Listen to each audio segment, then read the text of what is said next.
은 가능하면 7시간 이내 먹도록 한다. 날로 먹는 건 좀 줄여야 되는군요. 셋, 지하수 등 마시는 물은 반드시 끓여 마실 것을 권장하며 하시면 안 돼요?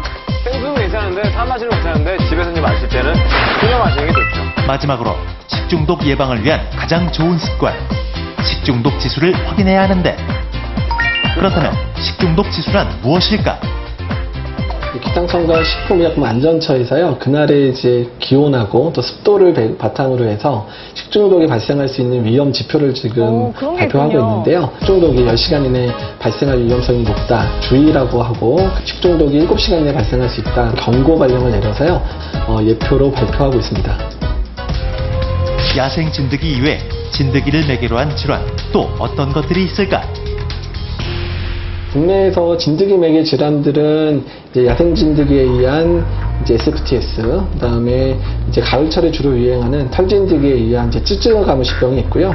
찌찌가무신병 같은 경우는 되게 이제 발진, 발열이 나타나는 증상으로 오고 되게 항생제 치료에 잘 치료가 되고 있습니다. 그리고 이제 풀숲 진드기에 의한 이제 라인병이 최근에 국내 보고 사례가 이제 보고되고 라인병. 있거든요.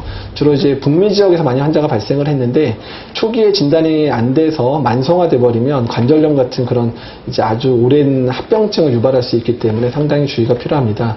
또한 집에 있는 집진드기 같은 경우는 알레르기로 인해서요, 천식 환자나 알레르기 비염 환자들이 상당히 고생을 하고 있습니다. 진드기뿐만 아니라 건강한 여름을 나기 위해 우리가 주의해야 할 해충이 또 있으니 올여름은 지난해보다 일본 내염 매개 모기 수가 2배 넘게 늘어난 것으로 나타났습니다. 바로 일본 뇌염모기. 여름철에 가장 친숙한 벌레는 모기입니다. 그래서 모기에 의해서 발병하는 가장 대표적인 질환은 일본 뇌염이고요. 일본 뇌염 바이러스는 작은 빨간점 모기의 인체가 물렸을 때 이제 사람이 침범하고 일주일의 잠복기를 거친 이후에 뇌증, 그러니까 의식이 떨어진다든지 경련을 일으키거나 일주일을 하는 증상을 지켜봐야 일으킬 수 되네요. 있고 심각하게 발전한 환자들은 일부 사망하기도 합니다. 다행히 일본 뇌염은 생후 12개월에서 12세 사이에 백신 종류에 따라서 스케줄을 잘 맞춰서 예방접종을 하면 질환을 예방할 수 있습니다. 여름철 해충들의 습격을 막기 위해 이들의 유입 경로를 차단하고 요즘 해충들 엘리베이터 타고 오잖아요. 식품 위에 해충이 좀 닿은 눌러와요. 음식물은 냉장고 안에서도 상할 수 있기 때문에 식품 관리에 각별한 주의가 필요.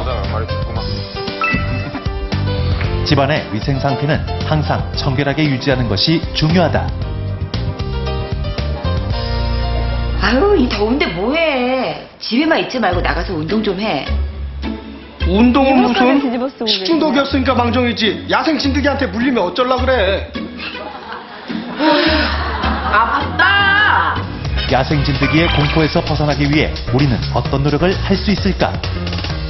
야생진드기 감염 입고 같은 다녀요, 경우는 오히려. 기본적으로 이제 그 바이러스에 감염된 진드기에 물려야 증상이 나타날 수 있기 때문에요.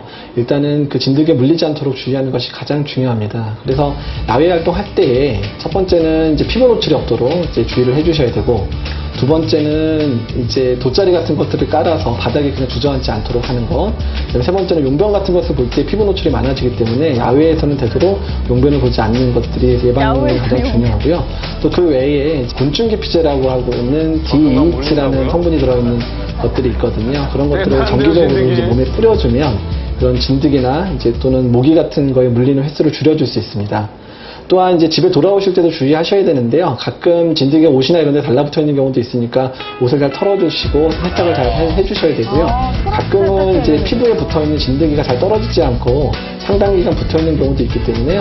그래서 목욕할 때나 이럴 때 이제 그 진드기 같은 거 붙어 있지 않는지를 잘 관찰하면서 목욕을 해주셔야 됩니다. 당신의 각별한 주의와 작은 관심만 있으면 야생 진드기 더 이상 무섭지 않습니다. 조갑경 씨가 정확하게 맞춰주셨습니다. 유사한 질환이 많다는 건 유사한 증상이 나타나는 건데 그렇죠. 비슷해요. 그다음에 이제 뭐 야생 진드기랑 비슷한 게 방금 나왔던 식중독, 장염, 요로 이런 게 있는데 그 밖에 정말 이 야생 진드기한테 물리면 특징적으로 나타나는 게 있대요. 야생 진드기 이럴 때 병원 가라.